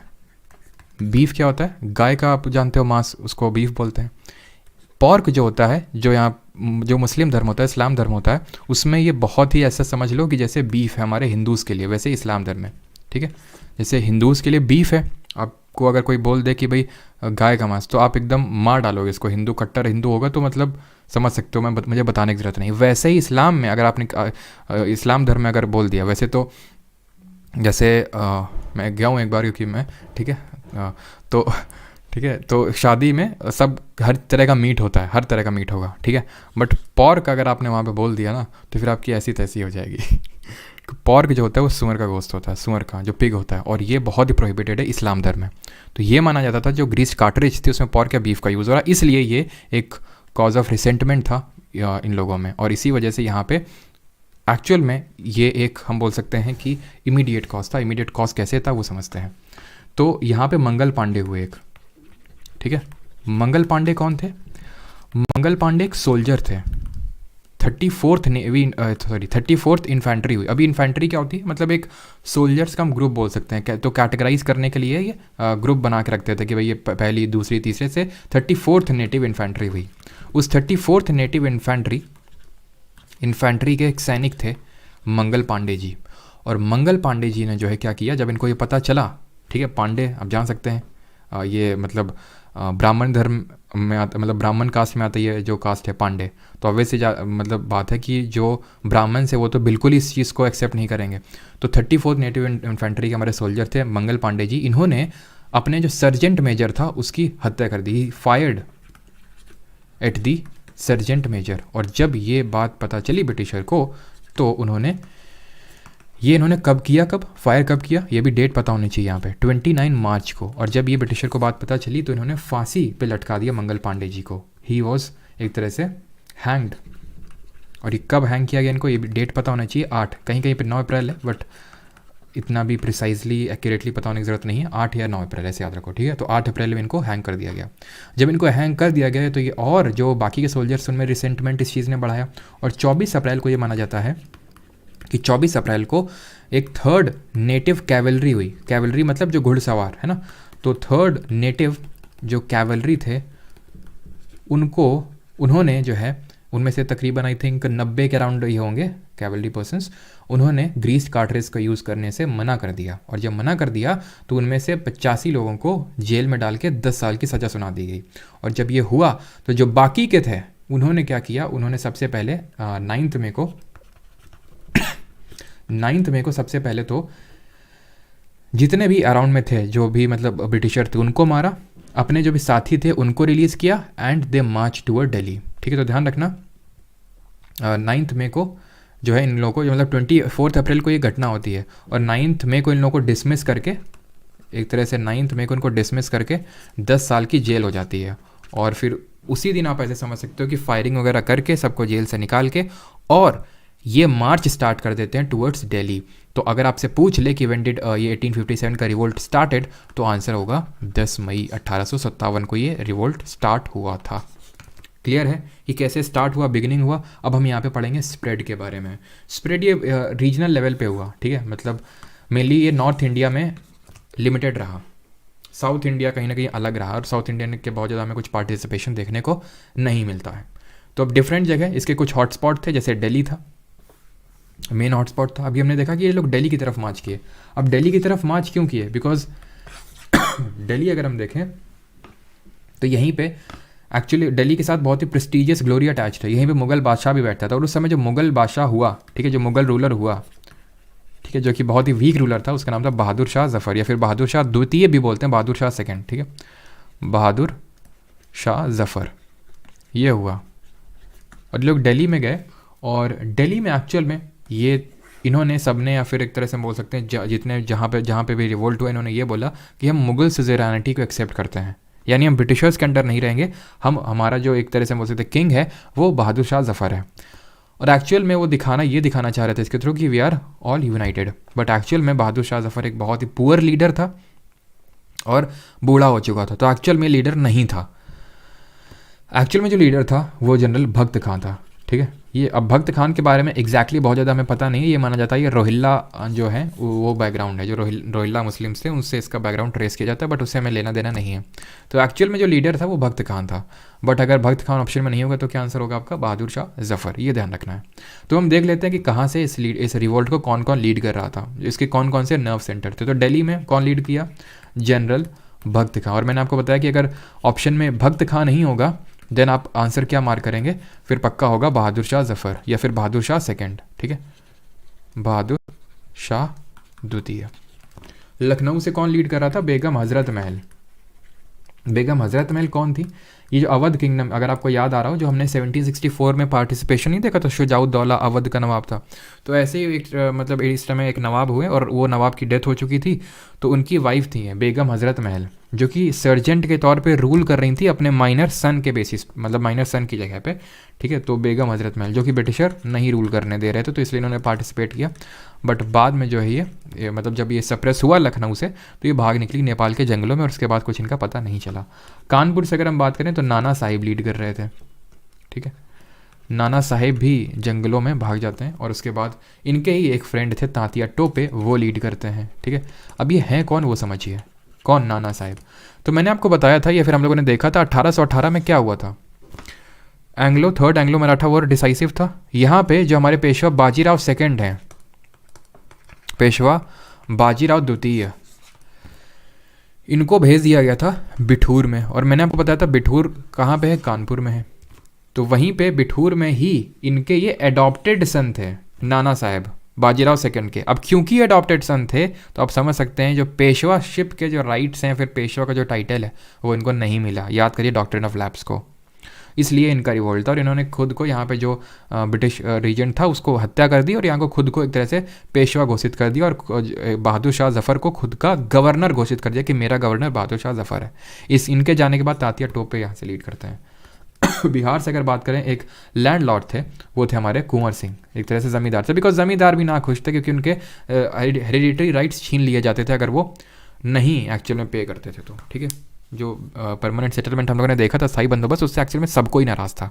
बाद में जाके प्रेजेंट सबसे पहले नाराज़ हुए, सीधे सीधे उनका शोषण था। फिर जो मिडिल मैन था उनके अगर वो नहीं भरते थे तो चले जाते थे, और ब्रिटिशर को बाद में जाके लगा यार परमानेंट हमने फिक्स कर दिया, बढ़ा भी नहीं सकते इसको, तो बाद में इसलिए उसने इन लोगों ने गिव अप कर दिया, और फिर इसीलिए हमने देखा वो रैयतवाड़ी सिस्टम निकाल के लाए, फिर महालवाड़ी निकाल के लाए, ठीक है।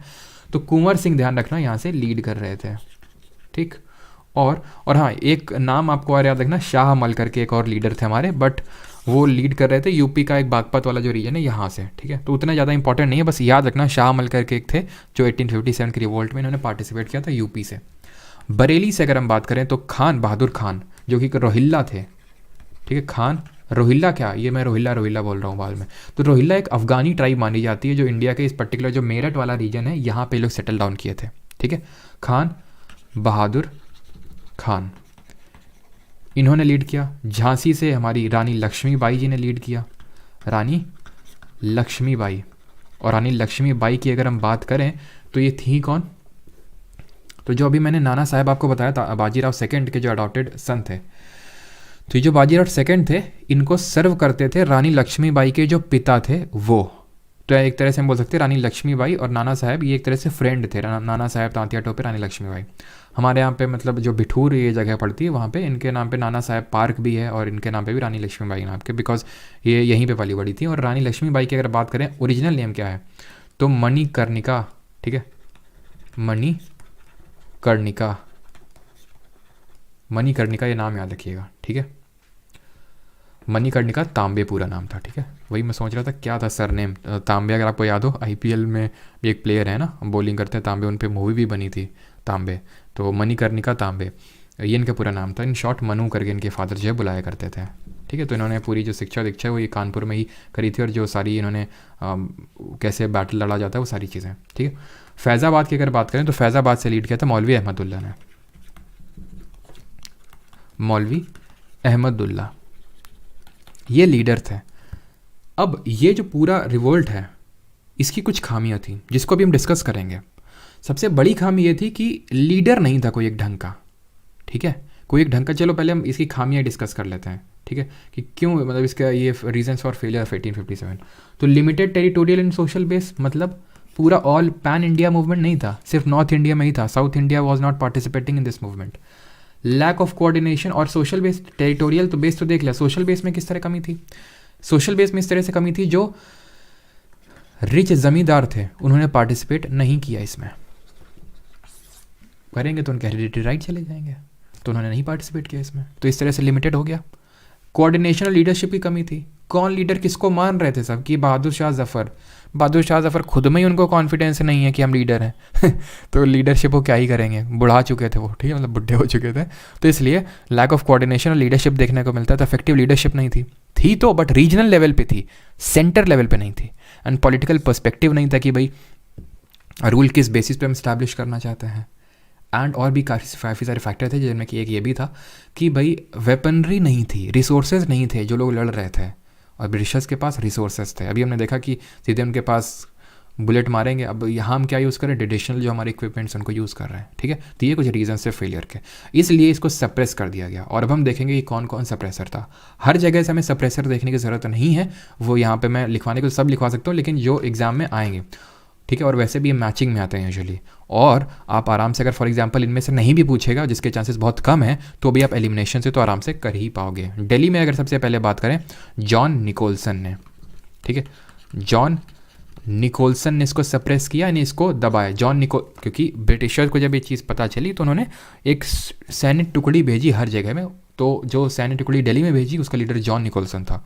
लखनऊ में अगर बात करें तो हेनरी लॉरेंस था, ठीक है, हेनरी लॉरेंस लॉरेंस बिश्नोई वाला नहीं है ना। कानपुर से अगर बात करें तो कॉलिन कैम्पबेल, ठीक है, कॉलिन कैम्पबेल। भी कानपुर वाले तो इसको बड़े आसानी से याद रख सकते हैं, क्यों, क्योंकि कानपुर में जो रेलवे स्टेशन है उसका क्या नाम है, घंटाघर है ना। झांसी से अगर बात करें तो सर नहीं लगाएंगे, नाम क्या है, ह्यू रोज, ठीक है। और इसने काफ़ी प्रशंसा भी करी थी रानी लक्ष्मीबाई की, कि मतलब उस पूरे बैटल में एकमात्र जो मेल था वो रानी लक्ष्मीबाई थी। इस चीज़ को सिग्निफाई करने के लिए कितनी वो ब्रेव, मतलब बहादुरी से लड़ी। मतलब झांसी में इनकी डेथ भी हो जाती है, लेकिन झांसी में डेथ नहीं होती, इनकी ग्वालियर में डेथ होती है, बिकॉज झांसी से ये चली जाती हैं और झांसी से जाने के बाद ये ग्वालियर में जाती हैं, और ग्वालियर में ये तांतिया टोपे के साथ मिल के रिवोल्ट करते हैं और झांसी में ही इनकी डेथ हो जाती है। ये चीज़ ध्यान रखना। तो ऐसे याद रख सकते हो कि ह्यू रोज ने रोज़ दिया, जहाँ से रानी लक्ष्मीबाई को गुलाब का फूल दिया। तो इस तरह से आप क्या है, आप चीज़ों को भूलेंगे नहीं। यहाँ तक किसी कोई डाउट नहीं होना चाहिए, ठीक है। सर भूत सच्ची में होते हैं, निर्मल साहू बताते हैं अभी बेटा, ठीक है। इसको फिर से डाउट पूछना जब मैं भी ख़त्म कर लूँ, ठीक है। बहुत प्यारा सा आंसर मेरे दिमाग में आया है, उसको मैं डिलीवर तो ज़रूर करना चाहता था, लेकिन अभी नहीं। आफ्टर मैथ ऑफ 1857 रिवोल्ट, ये बहुत इंपॉर्टेंट है। क्यों? अब जब 1857 का रिवोल्ट हुआ ना, तो भले 1857 का रिवोल्ट सप्रेस हो गया 1858 आते तक, यानी कि तकरीबन आप मान सकते हो कि सबसे आखिरी जगह जो सप्रेस हुआ था वो ग्वालियर में हुआ था, और तकरीबन 20 जून के समथिंग हुआ था, ठीक है। ग्वालियर में समथिंग 20 जून 1858 तक ये रिवोल्ट पूरी तरह से सप्रेस हो चुका था। लेकिन कहीं ना कहीं ऐसा तो है नहीं, ब्रिटेन में खबर नहीं गई होगी। ध्यान रखें, अभी ईस्ट इंडिया कंपनी रूल कर रही है।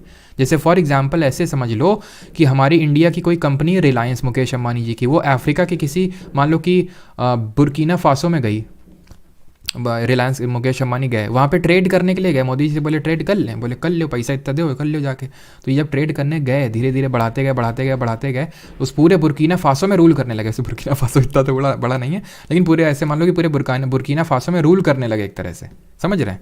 वैसा ही हो रहा था यहाँ पे। एक कंपनी आई थी, ईयर आपको याद है 1600 में ट्रेडिंग राइट मिले थे, 1608 में सबसे पहले आया वो सॉरी जहांगीर के पास, एंड देन वहाँ से उसने ट्रेडिंग राइट्स लिए। उसका नाम क्या था? विलियम हॉकिंस था। देन हमें पता 1611 में सबसे पहले टेम्प्रेरी फैक्ट्री मसूलीपट्टनम में, देन 1613 में परमानेंट फैक्ट्री सूरत में, थॉमस रॉय 1615 में। धीरे धीरे कैसे कैसे उन्होंने बैटल्स लड़ लिए और पूरे इंडिया में कब्जा कर लिया, समझ रहे हैं। एक कंपनी आई थी ट्रेड करने के लिए मात्र, बस। तो अभी सिर्फ कंपनी का रूल है, यानी एक तरह से सरकार नहीं रूल कर रही। और जब ये बात वहाँ की सरकार को पता चली किस किस तरह से चीज़ें हुई, तो वो समझ गए कि अगर इनको और अलाउ किया ईस्ट इंडिया कंपनी को तो ये ज़्यादा दिन तक रूल करने नहीं देंगे। ऐसा नहीं कि इन्होंने कुछ भलाई सोचा हो, ये लोग लगता है दमन करना, इन्होंने लॉन्ग टर्म सोचा। क्या कि अगर ये ईस्ट इंडिया कंपनी, ये क्योंकि इनको प्रॉफिट से मतलब है, अब प्रॉफिट प्रॉफिट प्रॉफिट प्रॉफिट से इतना मतलब है कि ये जरा सा भी इस चीज़ को लेके कंसर्न नहीं है कि लोग को अगर ज़्यादा आक्रोश भड़क गया तो यहाँ से बोरिया बिस्तर भी पैक हो सकता है।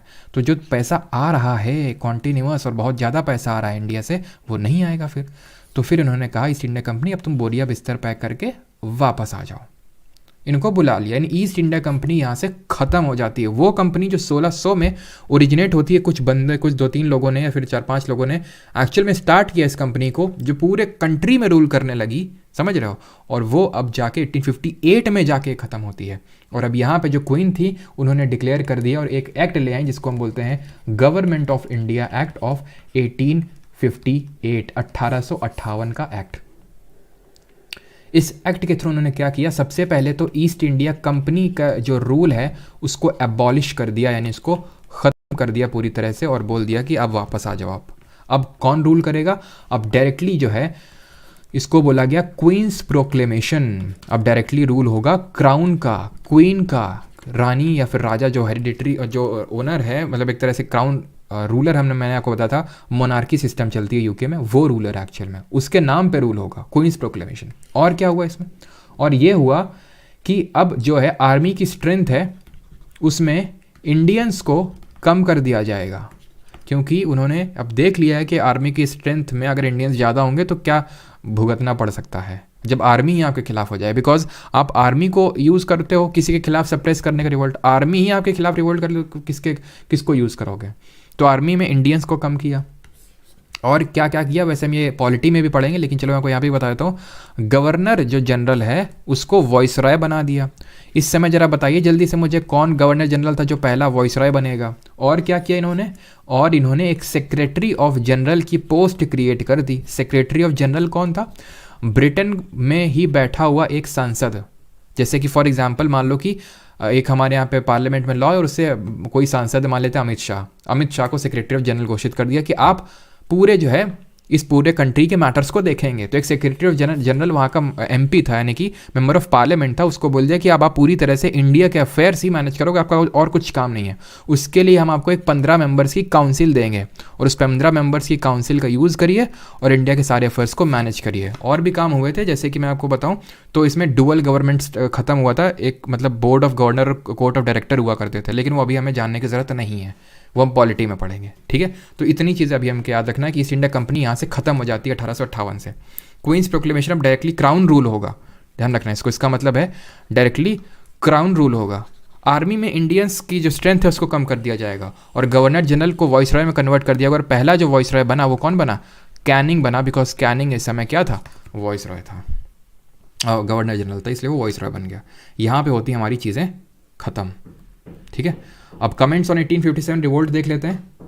तो कमेंट्स की अगर हम बात करें तो एक ही हमें कमेंट वैसे तो बहुत लोगों ने किया, जैसे वी डी सावरकर ने किया, एस एन सेन ने किया, लेकिन हमें सिर्फ इस एग्जाम पर्सपेक्टिव से एक लोग का पढ़ना है और हमारे वी डी सावरकर जी ने वॉर ऑफ इंडिपेंडेंस नामक एक किताब लिखी और उसमें इन्होंने इसको 1857 रिवोल्ट को फर्स्ट वॉर ऑफ इंडिपेंडेंस बोला, यानी आज़ादी का प्रथम युद्ध बोला इन्होंने, फर्स्ट वॉर ऑफ इंडिपेंडेंस। जो इन्होंने वॉर ऑफ इंडिपेंडेंस किताब लिखी थी उसमें ख़त्म होता है हमारा चैप्टर ये। अब हम करेंगे क्वेश्चंस और देखेंगे कि हम क्वेश्चंस कर पा रहे हैं या नहीं कर पा रहे हैं, ठीक है। चलिए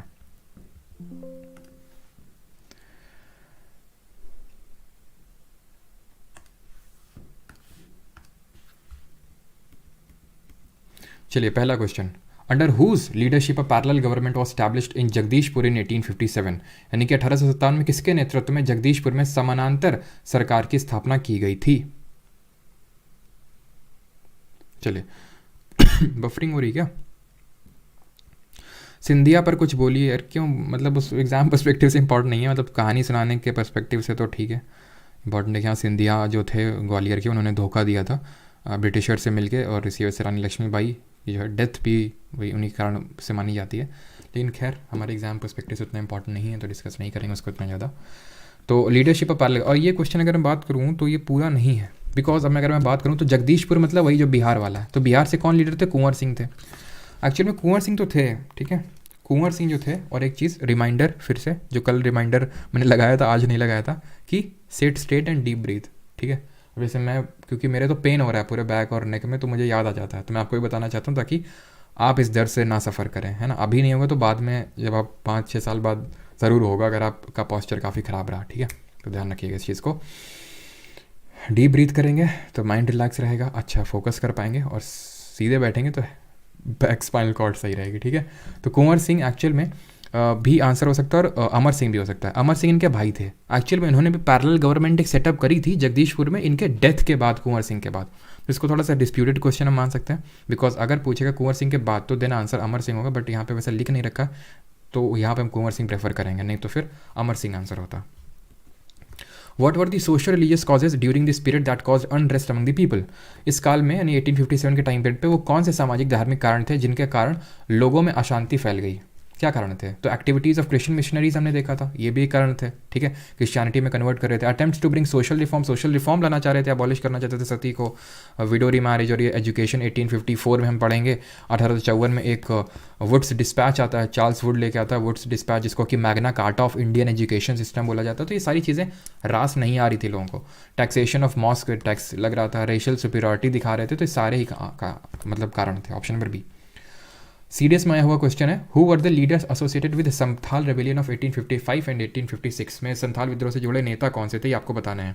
तो हमने पढ़ा था ये कौन थे, सिद्धू और कन्हू थे। ऑप्शन नंबर ए यहाँ पे सही आंसर होगा। दामने को इनका कलेक्टिव पार्ट ऑफ लैंड हुआ करता था राजमहल हिल्स में, जो कि इनको फिर इनसे बहुत टैक्स वसूला गया, तो इन लोगों ने लीड किया, सिद्धू और कन्हू ने।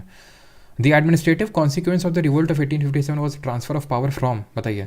तो एडमिनिस्ट्रेटिव कॉन्सिक्वेंस यानी इसका क्या परिणाम था 1857 का? बिल्कुल सही है सौरभ, सुरभि, शिवो रॉय, अंशुल। अच्छा हाँ, शिवो रॉय से मुझे याद है, शिवो आप आई थिंक बंगाल से हो गए ना। एक चीज़ बताओ कि मतलब जो चुआर वर्ड है ये जितना मुझे पता है ये अब्यूजिव वर्ड है, ठीक है, मैंने जो पढ़ा है उसी के हिसाब से, कि एक्चुअल में ये जो मतलब बंगाल के शिवो और जो बंगाल से लोग हैं, काफ़ी लोग हैं मुझे पता है, तो बचा बिकॉज अभी हम लोगों ने चुआर अपराइजिंग पढ़ी थी 1766 में बंगाल वाले रीजन में, तो वहाँ पे ये एक्चुअली चुआर का जो मैंने मतलब पढ़ा है दैट इज़ सुअर, जो हम लोग बोलते हैं नॉर्थ इंडिया में पिग। तो ये britisher word, abusive word use करते थे उनके लिए, अयो है ना शायद। तो आंसर क्या होगा? आंसर होगा कि ईस्ट इंडिया कंपनी से British crown, East India Company abolish हो गई और उनको ये ट्रांसफर हो गया। Question number 6, after the revolt of 1857 dash was put down by Britisher which Mughal ruler was force to leave the country, बताइए। Sir I am already working in PSP, I get only 4 hours daily, I want my sources to be limited, can I about A GK batch, is this enough for GK? बिल्कुल enough है, इसके अलावा आपको कुछ भी करने की ज़रूरत नहीं है। अच्छा होता है ये सर, ओके, चलो नहीं होता है, मैंने तो पढ़ा था होता है, जितना मैंने पढ़ा था। चुअर मीन्स नॉट सुअर, नहीं मैंने तो यही पढ़ा है कि चुअर का मतलब सुअर ही होता है, बिल्कुल पार्था मन्ना बता रहा है, ठीक है। चलो तो अगर हम बात करें यहाँ पे, तो बहादुर शाह जफ़र रूलर था और इसको जो है भेज दिया गया था म्यांमार में। म्यांमार जो उस समय बर्मा हुआ करता था, वहाँ की जो जेल है वहाँ पे इसको डाल दिया गया था, ठीक है। और उसके कुछ सालों बाद ही, 2-3 सालों बाद इसकी डेथ भी हो गई थी, बिकॉज मतलब इसकी एज भी काफ़ी ज़्यादा हो चुकी थी। 18th सेंचुरी फ्रीडम फाइटर, मतलब मैं सिचुएशन, क्योंकि एक फ़ोटो भी अगर आप देखोगे सर्च करके, Bahadur Shah Zafar going to jail ऐसे अगर डालना, ठीक है, तो मतलब काफ़ी दया आई इस पर देख के ठीक है। खैर कि मतलब इसी के जो पूर्वज थे उन्होंने ही एक तरह से जहांगीर नहीं दिए थे कि भाई आओ ठीक है यहाँ ट्रेड कर लो, और आज उन्हीं नहीं इतने बड़े हो के इन्हीं को ख़त्म कर दिया। 18th century freedom fighter Veera Pandya Katta Bomman was from which present state. 18वीं सदी के स्वतंत्रता सेनानी वीर पंडा कट्टबोम्मन किस वर्तमान राज्य से थी? तो ये तमिलनाडु से थी, थोड़ा देख लेना, ये हम लोगों ने नहीं पढ़ा है, ठीक है, बट ठीक है, तमिलनाडु से थी, ठीक है। 8 नंबर क्वेश्चन है, in 19th century the Satnami movement in central India was force founded by. Satnami movement किसने स्टार्ट किया था? ये हम भक्ति सूफी मूवमेंट वाले जो चैप्टर थे उसमें भी इस क्वेश्चन को कर चुके हैं। कौन थे? गुरु घासीदास, छत्तीसगढ़ में, प्रेजेंट डे जो छत्तीसगढ़ है, तो गुरु घासीदास नेशनल पार्क भी है, यूनिवर्सिटी भी है ना, हम लोगों ने देखा था। Mangal Pandey was hang to death for attacking British officers in Barrackpore on. तो बैरकपुर में इन्होंने कब अटैक किया था? कब अटैक किया था इन्होंने? तो हमने देखा था इन्होंने अटैक जो किया था वो 29 मार्च को किया था और 8 अप्रैल को इनको हैंग किया गया था, इनको फांसी पे चढ़ाया गया था। 10th नंबर क्वेश्चन है, who among the following was one of the leaders of Santhal rebellion. तो हम देख चुके हैं सिद्धू और मनु 2 भाई थे, उन्होंने लीड किया था। तो यहाँ पे सिद्धू मांझी, तो ये मांझी मतलब कास्ट से बिलोंग करते थे, ठीक है। 11th मणिकर्णिका तांबे इस बेटर नोन इन हिस्ट्री। हाँ, अब मुझे याद है उस क्रिकेटर का नाम क्या था, प्रवीण तांबे, है ना, प्रवीण तांबे पे मूवी बनी थी। सर घटना चक्र से एमसीक्यू लगाना आरओ के लिए सफिशिएंट होगा for polity history geography? Devansh देखो, सफिशिएंट वर्ड एक अलग होता है, हाँ वो काफ़ी ज़्यादा मतलब हेल्प करेगी, बहुत ज़्यादा हेल्प करेगी, लेकिन आप एक चीज़ को करो, जिसको भी करते हो उसको एकदम पूरी शिद्दत के साथ करो। जब करना स्टार्ट करो तो उसमें पूरा फेथ दिखाओ, वो काफ़ी मैटर करती है चीज़, ठीक है। तो आंसर क्या होगा? रानी लक्ष्मीबाई, है ना, ऑप्शन नंबर बी आंसर होगा। अगला क्वेश्चन है, who was the Mughal emperor when a massive rebellion against British rule broke out in 1857। तो इस टाइम पे मुगल रूलर कौन हुआ? तो हमने देखा था मुगल रूलर बहादुर शाह जफर या फिर बहादुर शाह द्वितीय था। फारूक सियार तो अगर आपको याद हो सैयद बिरदस ने बनवाया था, फिर वो हट गया, मतलब मरवा भी डाला था फारूक सियार को। इसने गोल्डन फरमान इशू किया था ब्रिटिशर को कि भी आप बिना टैक्स के ट्रेड कर सकते हो बंगाल में। फिर उसी के खिलाफ सिराजुद्दौला ने ये बोला था कि ये हमारा इलाका है अपशब्द, ठीक है। और उसके बाद जो है सिराजुद्दौला जो है बैटल ऑफ प्लासी में मारा गया था, है ना। अकबर द्वितीय ये भी एक मुगल रूलर था जिसने राजा राम मोहन रॉय को राजा का टाइटल दिया था। औरंगजेब के बारे में तो पढ़ा ही है। जरा बताइए औरंगजेब की डेथ कब हुई थी? विच of the following was not a main centre of revolt of 1857? का एक मेन सेंटर कौन सा नहीं था? कानपुर था, हमने देखा था नाना साहेब तांतिया टोपे, और सप्रेस किसने किया था? घंटा कैम्बेल, कॉलिन कैम्बेल, ठीक है। बरेली से किसने लीड किया था? तो खान बहादुर खान ने लीड किया था। रोहतक कोई टाइम नहीं था ये, ठीक है। तो हरियाणा में नहीं, ये मतलब नर्व सेंटर था रिवोल्ट का। लखनऊ की अगर बात करें, बेगम हजरत महल ने लीड किया था यहाँ से, और सप्रेस किया था हेनरी लॉरेंस ने। Whose proclamation of November 1, 1858 declared that thereafter India would be governed by and in the name of the British monarch through a Secretary of State? 1 नवंबर 1858 की किसकी उद्घोषणा में कहा गया था कि उसके बाद भारत का शासन एक राज्य सचिव के माध्यम से ब्रिटिश राजा के नाम पर होगा? तो ये किसने कहा था? हमारी क्वीन एलिजाबेथ थी। तो क्वीन एलिजाबेथ ने ये क्वींस प्रोक्लेमेशन किया था, ठीक है। किंग वाले तो एलिमिनेट कर ही सकते हो, बिकॉज मैंने बताया 1858 का जो गवर्नमेंट ऑफ इंडिया एक्ट है उसको क्वींस प्रोक्लेमेशन बोलते हैं। तो ऑब्वियस सी बात है उस समय कोई क्वीन होगा, तो क्वीन एलिजाबेथ थी उस समय, ठीक है। In which of the following years was Bahadur Shah second deposed by the British and exile to Rangoon? तो रंगून वही आपका जो म्यांमार वाला जो एरिया है, वहाँ पे इनको जेल में ले जाया गया था। तो बहादुर शाह द्वितीय की अगर हम बात करें तो कब? 1857। ऑब्वियस ये बात है, आप आराम से इनको ऑप्शंस को एलिमिनेट कर सकते हैं, ठीक है। 16th, in which of the following years did the revolt in the country side of the Bombay Deccan occur? तो in which of the following did the revolt in the country side of Bombay Deccan? अच्छा, बॉम्बे डेक्कन वाले reason में कब अकर हुआ था ये? तो ये हुआ था आपका 1875 के टाइम पे, ये 1857 के बाद हुआ था काफ़ी, ठीक है। तो थोड़ा सा देख लो, 1875 में हुआ था। Indian mutiny began from Meerut on 10th May 1857 and ended in? तो ये ख़त्म कब हुई थी जो म्यूटिनी है? तो अभी मैंने आपको बताया भी तो थोड़ी देर पहले कि जून में, रफली 20 जून को ग्वालियर में ख़त्म हुई थी। रानी लक्ष्मीबाई की डेथ यहीं पे हुई थी, तांतिया टोपे की भी। PYQ सीरीज अनिल 1 जनवरी से आएगी। Who among the following was not associated with the revolt of 1857? से कौन संबंधित नहीं था? तो कुंवर सिंह की अगर बात करें तो बिल्कुल संबंधित है, बिहार से लीड कर रहे थे इसको। बेगम हजरत महल जी लखनऊ से लीड कर रही थी। मंगल पांडे जी एक्चुअल में इसके ओरिजिनेटर माने जाते हैं, जब उन्होंने 29 मार्च को फायर किया और 8 अप्रैल को उनको हैंग कर दिया गया। भगत सिंह बहुत बाद में आते हैं, उनके बारे में 1929 के टाइम पे पढ़ेंगे। इन्होंने सेंट्रल लेजिस्लेटिव असेंबली पे बॉम्ब फेंका, ठीक है, सॉन्डर्स की हत्या करी और सारी चीज़ें। 19th, during the 1857 uprising who among the following took up the leadership at Faizabad? तो फैज़ाबाद में किसने लीडरशिप ली? तो फैज़ाबाद थोड़ा सा कैसा इस्लामिक नेम है, तो ऐसे याद रखो, इस्लामिक थे, मौलवी अहमदुल्ला, ऑप्शन नंबर बी, ठीक है। 20, after the revolt of 1857 which among the following changes was not made by the British government? इनमें से क्या चेंज नहीं हुआ था? स्टेटमेंट पढ़िए और आंसर दीजिए। माई डायरी अंकित गुप्ता, उत्सव त्रिपाठी, सही है। कंपनी के पास सेना कैसे थी? रिक्रूटमेंट किए थे भाई, रिक्रूट किए थे। जैसे हमारे गवर्नमेंट के पास सेना कैसे है, रिक्रूटमेंट करती है, अग्निवीर पॉलिसी लाई है, ठीक है, तो उसके थ्रू रिक्रूटमेंट होते हैं, वैसे ही। सर सी डी एस के लिए इनफ, अगेन वही इनफ वर्ड देखिए, इनफ वर्ड जो है ना वो काफ़ी इनफ नहीं है, बिकॉज काफ़ी हेल्प होगी आपकी, और मतलब हुई भी है। जो पिछला वाला सी डी एस एग्ज़ाम हुआ था वो आई थिंक जब मैंने पी वाई की सीरीज स्टार्ट की थी, ज़्यादा कुछ नहीं हुए थे, आई थिंक 10 या 12 कुछ पी वाई के लेक्चर हुए थे, और मैंने शेयर भी किया था रिव्यू, मतलब काफ़ी डायरेक्टली क्वेश्चंस देखने को मिले थे सीरियस एग्जाम में। तो डेफिनेटली, लेकिन सफिशिएंट बोलना प्रॉपर 100% तो सफिशिएंट नहीं है। बहुत हेल्प होगी आपकी पॉलिटी में भी, ज्योग्राफी में, जो भी हम सब्जेक्ट्स कर रहे हैं वहाँ पे, ठीक है। लेकिन हाँ, कुछ चीज़ें आपको अलग से करनी पड़ सकती हैं। जैसे फॉर एग्जांपल अगर मैं बात करूँ तो एनवायरनमेंट एंड इकोलॉजी वाला थोड़ा सा सेक्शन, बाकी तो इतना भी ज़्यादा नहीं है, लेकिन हाँ मैं ये बोल सकता हूँ कि हाँ काफ़ी हद तक आपकी चीज़ें कवर हो जाएंगी उससे। तो आंसर है कि the secretary of state was, ये अपॉइंट हुआ था, बिल्कुल हुआ था, 15 मेंबर की काउंसिल भी दी गई थी इसको। Number of Indian soldiers was increase in the British army, नहीं डिक्रीज हुए थे सर, ठीक है, डिक्रीज हुए थे। क्यों हुए थे हमने देखा था, क्योंकि वो फिर से 1857 रिवोल्ट नहीं दोहराना चाहते थे। Veer Kunwar Singh Jayanti celebrated in order to recognize the achievements of Kunwar Singh during the Indian rebellion of 1857। तो कहाँ पे सेलिब्रेट किया जाएगा? ऑब्वियस सी बात है कि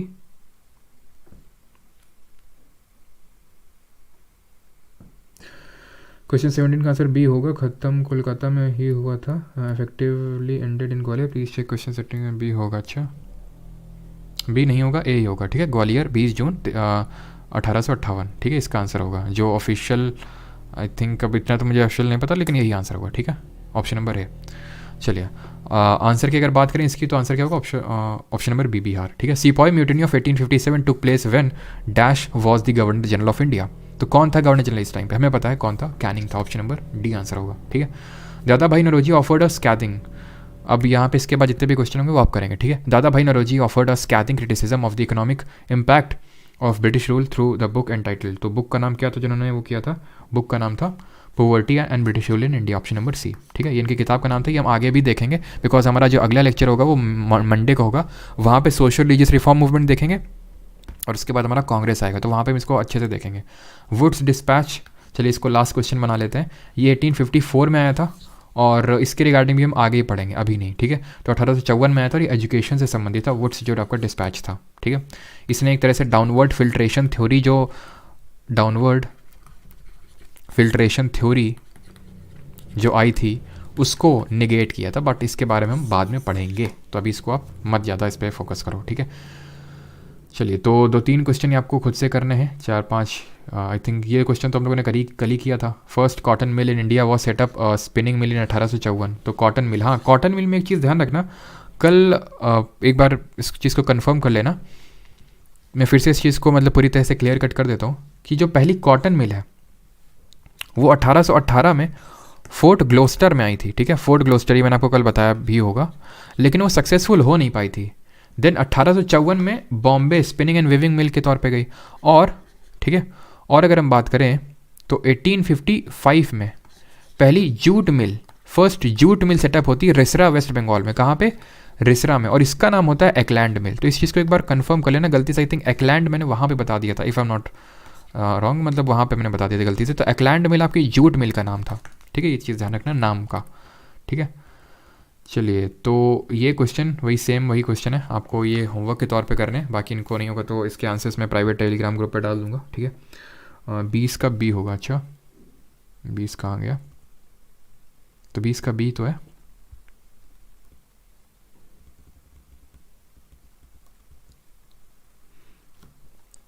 फैक्ट्री क्या है? मतलब फैक्ट्री क्या है?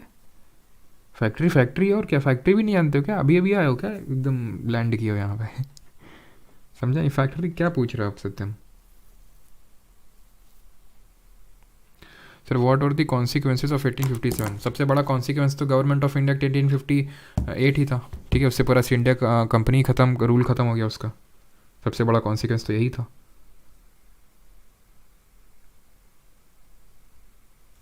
कंप्लीट मेडिवल हिस्ट्री वीडियो आएगा, हाँ। तो ये मैं बता देता हूँ आपको कि संडे को करेंगे, ठीक है। संडे को ये हम लोग क्वेश्चंस के साथ इस बार करेंगे, थ्योरी नहीं, मतलब थ्योरी तो यार पढ़ ही चुके हैं। तो 100 क्वेश्चंस मिलूंगा और 100 क्वेश्चंस के थ्रू हम लोग पूरा करने वाले हैं। ये संडे को आई थिंक मॉर्निंग में क्लास होगी, सुबह हम लोग क्लास करेंगे, 100 क्वेश्चंस के थ्रू पूरी मेडिवल हिस्ट्री करेंगे। और एक चीज़ मैं आपको बता दूँ कि कुछ चीज़ें आप ध्यान से सुन लो। और पहले तो बैच को लेके जो डाउट्स थे कि नोट जो हैं 1-2 लेक्चर के मराठा वाले ब्लर थे, तो ब्लर अभी करेक्ट हो चुका है, अब एक बार फिर से चेक करिएगा उसको। दूसरी चीज़, मराठा वाला वीडियो नहीं है, अभी वो आ जाएगा वीडियो बस कुछ ही देर में, उसको भी मैं अपलोड करवा दूंगा, बिकॉज अभी डाउनलोड नहीं हो पा रहा था, इसलिए उसका प्राइवेट टेलीग्राम ग्रुप पे लिंक प्रोवाइड करवा दिया गया था, बट उसको अभी ऐप पे अपलोड भी तुरंत अभी करवा दिया जाएगा। एंड बहुत लोग बैच के लिए लेके पूछते रहते हैं, तो भाई अगर आपका, मैंने पहले रोज़ रिपीट करता हूँ, अप्रैल से पहले एग्जाम है, देन रिकॉर्डेड बैच में एनरोल करिए।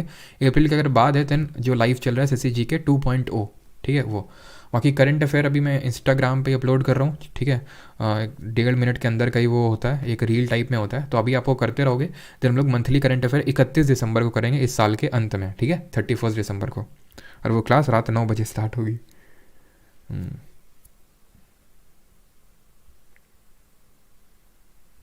भूत क्या होते हैं? अच्छा क्वीन विक्टोरिया का डाउट है, क्या डाउट है? मोपला 1921 होगा सर। अच्छा सौरभ, तो हम क्या बताए नहीं तुमको मोपला में कि 1921 होगा? या तो तुम आए नहीं टाइम पे, या फिर अब ओवर स्मार्ट बन रहे हो, दोनों में से कुछ एक चीज़ है। मैंने आपको बताया मोपला, एक जो मोपला 1837 में आता है मोपला प्राइसिंग, और फिर एक 1921 में आता है। भूत वाला कल बताएंगे, ठीक है, आज नहीं, क्योंकि अब मुझे तुम लोग के लिए वो बनाना भी है, वो जो करंट अफेयर का रील होता है, ऐसा नहीं कि तुरंत बस, तुमको लोगों को तो लगता होगा वहाँ बस 50 कितने 70-80 सेकंड का है उस वीडियो, लेकिन उसमें बहुत टाइम लगता है बनाने में, ठीक है।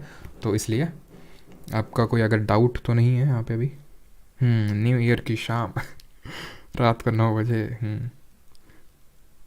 और रात को, हाँ उसी दिन जो है ना 31 दिसंबर को तुमको भूत भी दिखाएंगे उसी दिन 31 दिसंबर के दिन रात को 12 बजे भूत दिखाएंगे तुमको, इसीलिए तो रात में क्लास ऑर्गेनाइज करी है। सर न्यू ईयर पे कोर्स डिस्काउंट दीजिएगा। देखो न्यू ईयर पे और ये दिवाली होली ये डिस्काउंट नहीं है, मतलब मैं प्रेफर करता हूँ, बिकॉज इससे थोड़ा सा ये होता है ना कि जो बाकी स्टूडेंट उनको लगता है रे यार हम ठग गए, मतलब अभी ले लेते तो थोड़े पैसे कम पड़ते, तो वो इसलिए मैं नहीं फेवर देता हूँ, है ना। पहले से ही मैं कर देता हूँ, क्योंकि वो सारी चीज़ें मेरे हाथ में ही है। मैं पहले से ही एकदम प्राइस, जैसे अगर मुझे मान लो फॉर एग्जांपल 1100 रुपये चाहिए, ठीक है, मैं उसको 1500 कर दूंगा, फिर बोलूँगा ये कोड यूज़ कर लो और वो 1100 हो जाएगा। तो वो मेरे ऊपर है, वो करूँ मैं ना करूँ, है ना। खांसी यार ठीक नहीं हो रहा, थोड़ा मतलब वैसे तो नहीं आता, जब मैं पढ़ाता हूँ ना तो पता नहीं क्यों बीच बीच में आ जाती है, वैसे नहीं होती है, पढ़ाते वक्त हो जाती है, ऐसा क्यों है। कल आपने एंग्लो मराठा एक्सप्लेन नहीं किया था, आयुष भारद्वाज बोल रहे हैं। अच्छा, तो आयुष भारद्वाज आप कल ही आए थे क्लास में, इसलिए आप ये एंग्लो मराठा वाला, क्योंकि उससे पिछले वाली क्लास पूरी मराठा पे ही बेस्ड थी वो।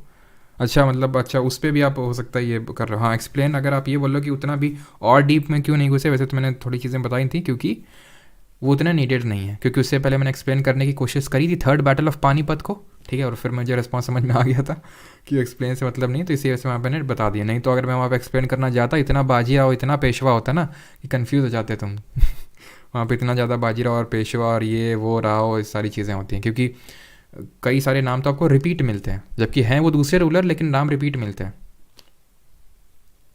ठीक है। जैसे कि जसवंत राव होलकर, पहले देख रहे थे जसवंत राव होलकर ये थर्ड बैटल ऑफ पानीपत में, फिर से आ जाते जसवंत राव होलकर, लेकिन वो नहीं, दूसरे, कन्फ्यूज़ हो जाते इसी में, ठीक है, तो इसलिए। चलिए भाई, थैंक यू सभी को, धन्यवाद। कोर्स बाईलिंगुअल है बिल्कुल श्री राधे श्याम, बाईलिंगुअल है। आप मतलब जो पढ़ तो रही हो ना, बाकी नोट्स तो कम्प्लीटली बाईलिंगुअल ही है।